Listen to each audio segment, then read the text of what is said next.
Ito na yung ating churros. Siyempre, low carb, walang guilt. Kakain tayo ng churros.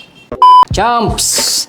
Low carb churros gamit ang pancake mix ng Jedders Grindahan. Tara, gawin natin. Gamit tayo ng pancake mix ng Grindahan. Gamitin natin yung 60 grams.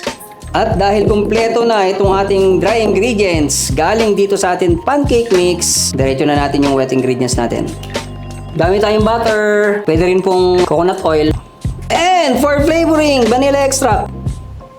Whisk natin. Okay, ayan. Tamang-tama lang yung consistency kasi mamaya makikita nyo kung bakit kailangan ganito lang kalapot yung ating butter. Hindi naman kailangan maging dough, pero kailangan siyang maging malapot. Hindi siya dapat runny. Yan, eksakto na yan. Ngayon, halimbawa, kasi syempre yung mga supplies natin, nababago rin yung quality niyan. Nagkataon na masyadong absorbent yung ating dry ingredients at hindi pa siya ganito. Masyado pa siyang dry. Halimbawa, pwede tayong magdagdag ng pakonti-konting water or all-purpose cream. Okay? Pero ngayon, dahil dito sa ginagawa natin, para sa akin, hindi na to kailangang lagyan. Okay na to. Pero, bago natin i-prepare yung susunod natin gagawin, syempre, nakita nyo naman yung t-shirt na suot ko, di ba? Butter, ay mali. Meat, butter, eggs and seafoods. Proper human diet. Available po ito sa Grindahan. Message ka na, order ka na. Bagay na bagay sa ito.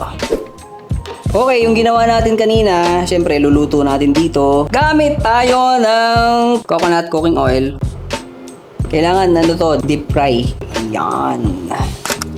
Habang pinapainit natin yung oil natin, ilagay muna natin sa piping bag itong ating gagawing churros. Okay? Tapos, tingnan nyo yung tip ng gagamitin natin dito. Saktong-sakto lang to dun sa, ayan, tingnan nyo yung tsura, yung size. Tamang-tama lang to dun sa gagawin natin. Nag-try na kasi ako na mas malaki rito. Masyadong matataba yung churros, hindi ko nagustuhan. So, tamang-tama lang to. Lagyan natin to. Chomps, ready na yung ating gagawing churros. Yung temperature ng heat, syempre hindi naman lahat naka-digital. Ang importante dapat low fire lang kasi hindi pwedeng sobrang mainit. Ngayon, para malaman natin kung tamang-tama lang yung init niya, pwede naman tayo mag-try ng konti. Tapos lagyan natin, pag medyo nag-bubbles na yan, ganyan, pwede na yan gamitin. Alright! Isa. Apat. Wait lang natin. Pag golden brown, saan natin ahunin? Chomps, sakto na yan. Golden brown. Pwede na natin hanguin.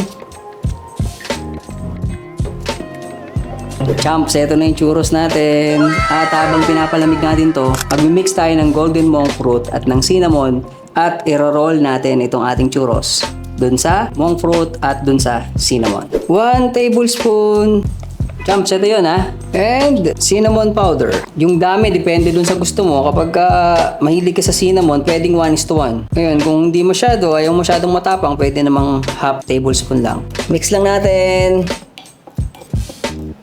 Alright, kapag well combined na, pwede nating i-ready yung ating mga churros.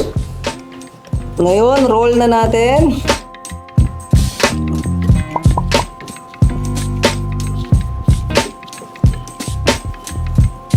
Alright! At syempre, di masarap yan kung walang dip. Okay?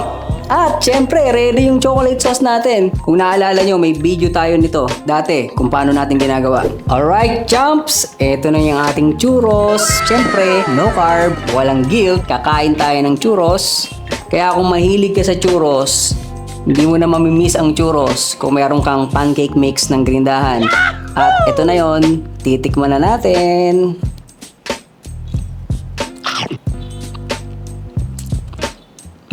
Sarap po. Tignan mo yung texture.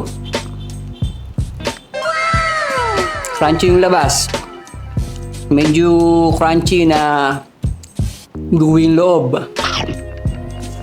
Sarap. Ano bang magandang ipares dito? Chomps, wag mo nang palampasin to. Kung meron kang pancake mix dyan, o kung wala, bili ka sa Jedders Grindahan, gawa ka ng churros. Then pakita mo sa amin yung version mo.